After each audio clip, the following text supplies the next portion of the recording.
We do want to bring you one of the top tech stories of the day, and that is Facebook's potential valuation. If you look at some secondary markets where shares of non-public companies can be traded, the implied value is nearly $34 billion. The company, though, isn't expected to go public, at least for another year.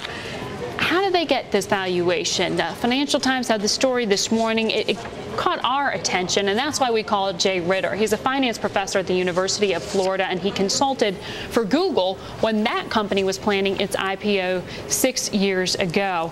Good morning to you, Jay. Thanks for joining us. Good morning. I want to get your opinion here, because when it comes to putting a value on Facebook, it is just so hard to do. It's private. You can look at these secondary markets there.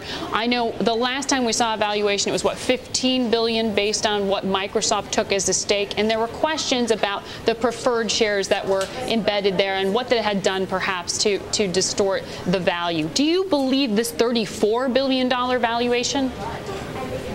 It's conceivable. There have been some private market transactions this year giving the company a valuation of about $20 billion.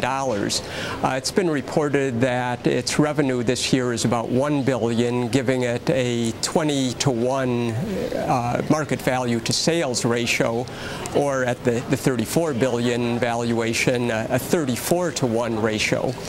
When Google went public 6 years ago in 2004, it had a market value to sales ratio of 10, but within a couple of years that turned out to be very conservative. So with these high valuations, it's certainly building in a lot of optimism, but in Google's case, that had been justified.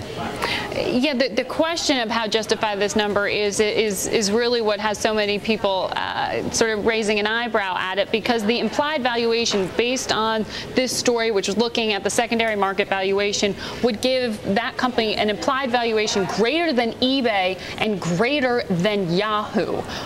Where is the revenue coming from to justify that? Well, they've got a rapidly growing revenue stream through their social networking site, and investors are obviously thinking that this is a company that's got a defensible market. It's been growing incredibly rapidly. It's got a lot of name recognition, but these valuations are certainly building in a lot of optimism and aren't offering investors a lot of downside protection.